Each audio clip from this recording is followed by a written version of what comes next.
The guest is Dr. David Padgett from Tennessee State University, who's given us information relative to chocolate cities in crisis and an analysis in terms of some of the problems that many of these cities face. And of course, Dr. Padgett, let's continue our discussion. I think you were dealing with Atlanta before we had our second commercial break. Let's continue there. Yeah, Atlanta is truly a tale of two cities. It's known as Black Mecca, one of the major civil rights movement cities. And what really put Atlanta on the top of our list for Black enterprise was economic opportunity, entrepreneurship, and obviously Black Enterprise magazine appeals to those types of readers.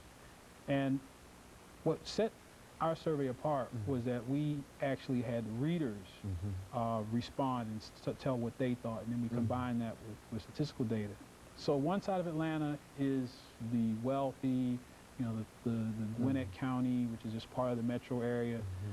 Then there's the other Atlanta, which leads the nation in crime, which has pockets of poverty, which has all kinds of inequity in terms of transit, public transit.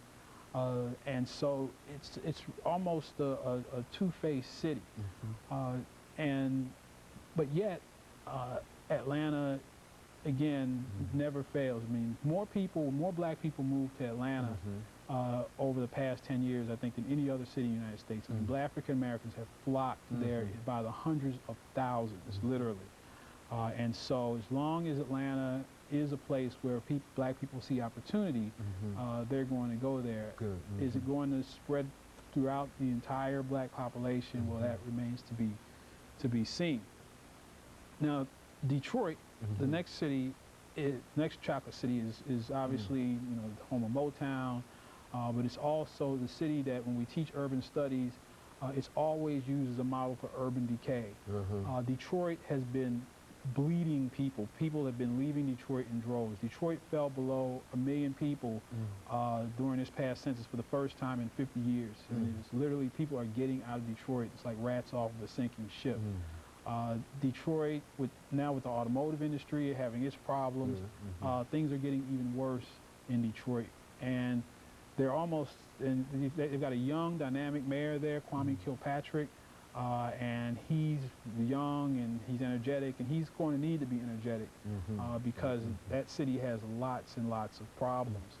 And so, and I don't know, I mean, I'm almost speechless when it comes to Detroit. You're very pessimistic in terms of what... Now, Detroit, as I said, made the list the first year because we weren't as scientific with the survey as we would have been in other years.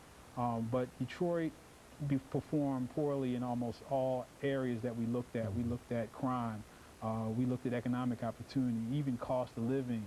No matter what category we looked at. One of the categories we look at also is quality of child care, with 70% of our children being raised in single-parent households, primarily women.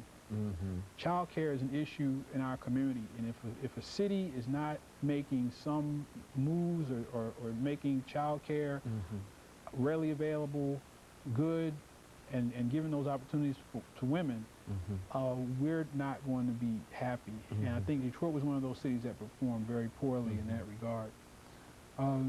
Now, Birmingham is a city that made the list in 2004, didn't make it this year, purely due to lack of participation on the part of the respondents. We have to have a cutoff point for the minimum number of responses to have a good sampling pool.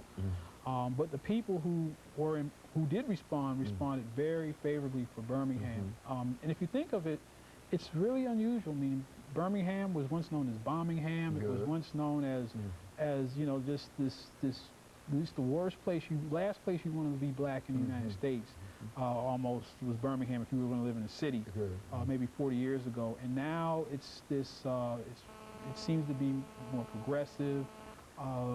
It's a heavily, almost 75% Black city.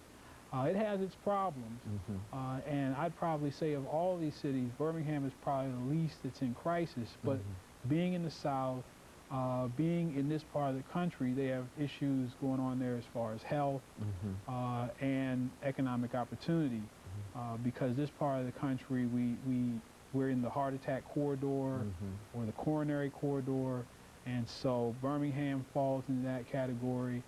You have, obviously being in the South, we're lagging behind somewhat in education. And so there are those challenges. But of all these cities, other than Atlanta, Birmingham is a surprise city, a pleasant surprise. But do they still have the crime there? Yes. Do they still have problems there? Yes.